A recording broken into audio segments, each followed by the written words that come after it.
दिल्ली की सत्ता में आतिशी पारी शुरू हो गई, मगर सियासत में केजरीवाल की लगातार वो ही मुद्दा बने हुए हैं। आज आम आदमी पार्टी ने केजरीवाल की अगुवाई में जंतर मंतर पर जनता की अदालत कार्यक्रम का शंखनाद कर दिया, तो इसके जवाब में बीजेपी ने भी केजरीवाल के खिलाफ धरना प्रदर्शन किया।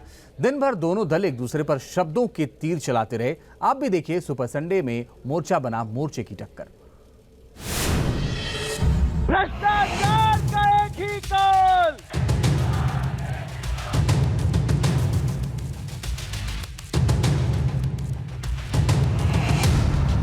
तुम डाल डाल तो मैं पात पात। दिल्ली की सियासी महाभारत में लड़ाई सड़कों पर आई तो कहानी कुछ इसी तरह उभर कर आई।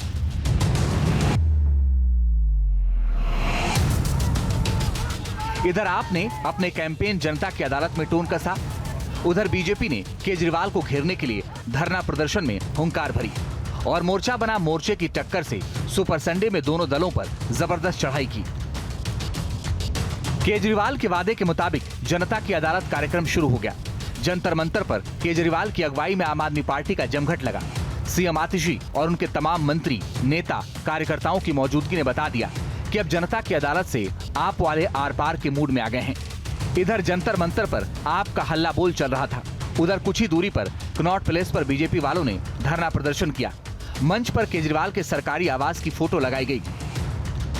दोनों ओर से आरोपों और सवालों के तीर दनादन चले। मुद्दों की बिसात पर वार पलटवार की भयंकर टक्कर हुई। संघ प्रमुख बहाना, बीजेपी पर सीधा निशाना। आम आदमी पार्टी के संयोजक अरविंद केजरीवाल ने इस बार संघ प्रमुख मोहन भागवत का नाम लिया। उन्होंने 5 सवालों की लिस्ट थमाई और पीएम मोदी से लेकर बीजेपी तक जबरदस्त हमले किए। जिस तरह मोदी जी देश भर में लालच देके या ईडी और सीबीआई की धमकी देके, डरा के दूसरी पार्टी के नेताओं को तोड़ रहे हैं, पार्टियां तोड़ रहे हैं, सरकारें गिरा रहे हैं, क्या ये देश के लिए सही है? मैं मोहन भागवत जी से पूछना चाहता हूं, क्या आप नहीं मानते कि ये भारतीय जनतंत्र के लिए हानिकारक है?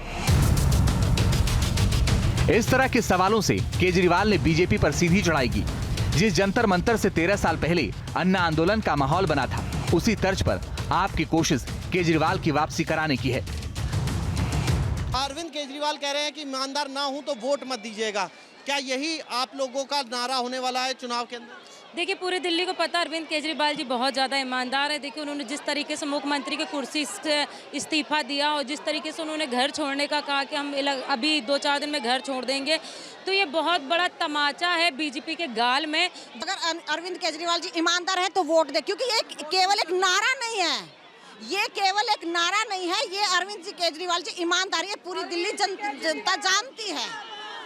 क्या तैयारी करी है आप लोगों ने कि अरविंद केजरीवाल के लिए जब आप जाएंगे तो क्या कहेंगे जनता को? देखिए, हम अरविंद केजरीवाल, जब अन्ना हजारे मूवमेंट चल रहा था, हम अरविंद केजरीवाल जी से जब से जुड़े हुए हैं और अरविंद जी को नीतियों से ही प्रभावित होकर हमने आम आदमी पार्टी उस टाइम ज्वाइन की थी।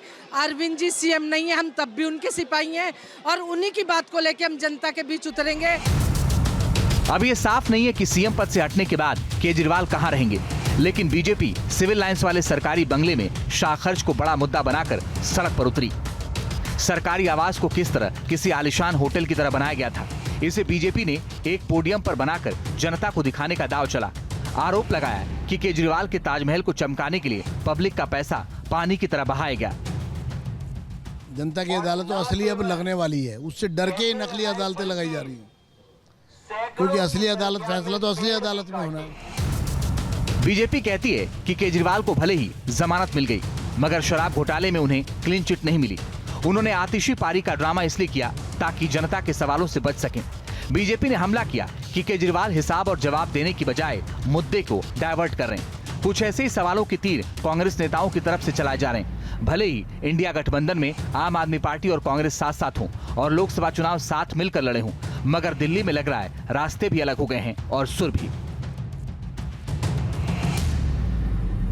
जनता के बीच में सहानुभूति बटोरना, जाना और कहना कि भाई मैं मासूम हूँ और गुनहगार नहीं हूँ, तो ये सब एक्टिंग तो केजरीवाल जी की पुरानी इसमें पूरी तरह से एक्सपर्टीज़ है, माहिर है इस काम में वो।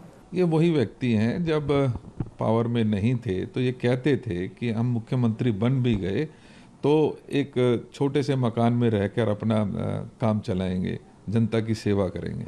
ये वही व्यक्ति हैं जो कहते थे कि मैं वैगनार में ही खुश हूँ। अब दोबारा से उसी की पुनरावृत्ति होने जा रही है। ये ड्रामा यही नहीं रुकने वाला।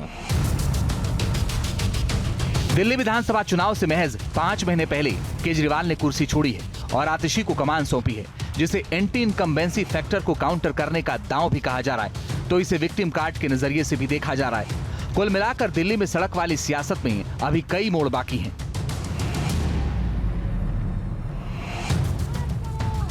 दिल्ली से मोहित बख्शी और हरीश के साथ team news nation. News nation अब व्हाट्सएप पर खबरों के ताजा अपडेट के लिए न्यूज नेशन के इस QR कोड को स्कैन करें।